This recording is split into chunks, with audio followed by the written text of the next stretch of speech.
everyone, and welcome to my Brussels travel vlog. In summer, my fiance and I had 3 days to explore everything that Belgium's capital city had to offer, so come along with us.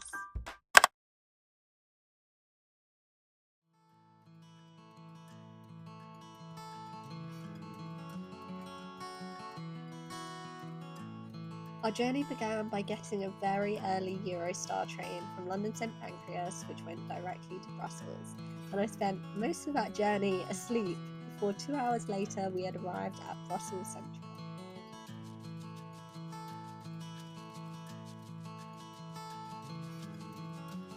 After checking in at the Ibis Hotel in Brussels Central, we immediately headed out to do some touristing, and the main attraction I wanted to take Alex to see was the mannequin piece, which is a bronze statue of a baby boy, but the most exciting part of this statue is his outfit changes every week.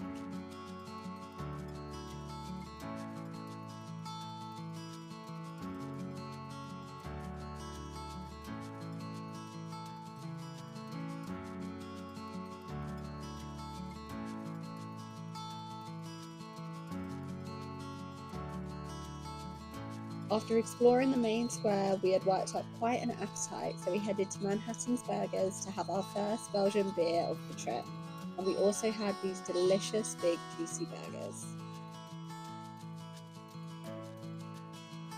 For dessert, we had our first waffle of the trip from Maison d'Andoy, and they were absolutely incredible before heading back to the hotel to relax for the rest of the evening.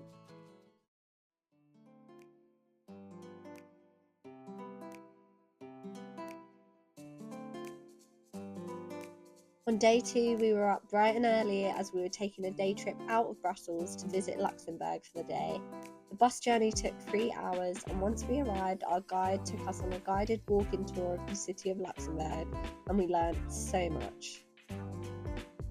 It is so beautiful in the city, and it felt as though we had just stepped into a Disney film, and we got the most perfect weather to complement this.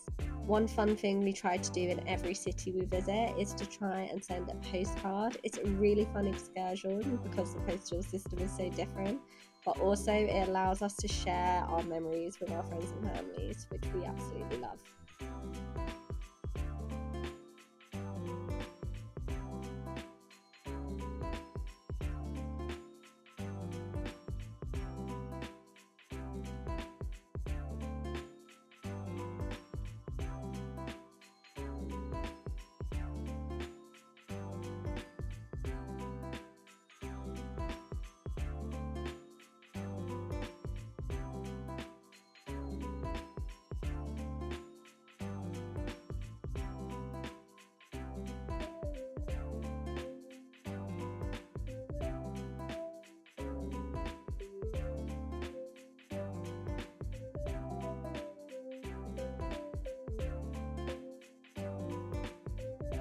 After a few hours exploring Luxembourg, we headed back to our bus to Brussels, but on the way back we stopped at a little town called Dinant.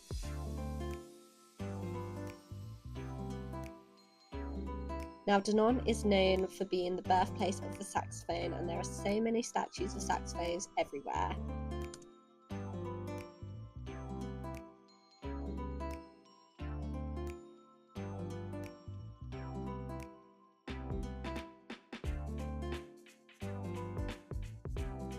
Once we arrived back in Brussels, we were absolutely starving, so we headed to Popoa to grab a healthy fish dinner before heading in for the night.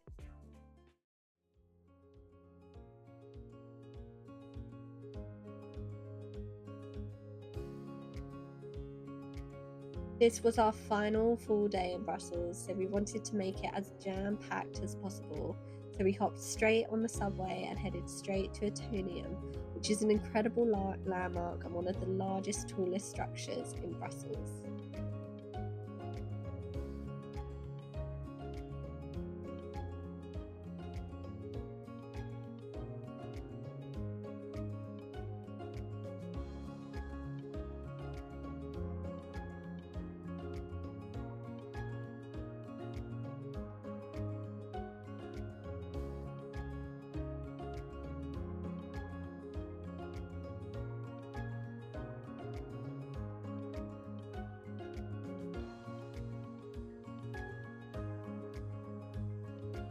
After visiting Atomium, we headed back to the centre of Brussels to grab some lunch. We stopped at this amazing fromagerie off the main square called Catherine, and I got one of the best sandwiches I've ever had, which we quickly ate on our way to the next part of the day. We quickly stopped to see the mannequin piece again, and it had changed outfits, which was really fun to see it actually happen in real life.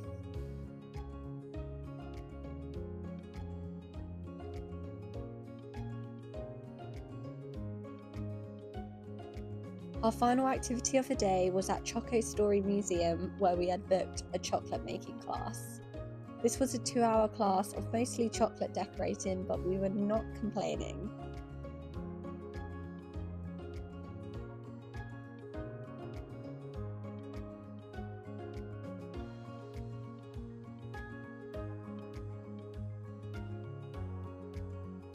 You got to make so much chocolate and you could take it all home with you. You could make your designs with different stencils and different types of chocolate. So you could mix and match with white, milk and dark chocolate. After our class, we were able to tour the museum and learn a lot about the history of chocolate, and the whole museum is fully interactive, which is really great.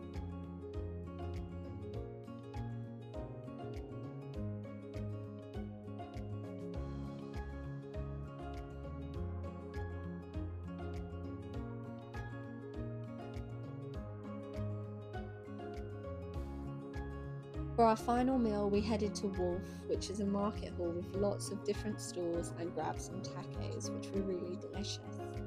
That's it for our trip in Brussels. I hope you enjoyed this vlog and stick around for more travel content.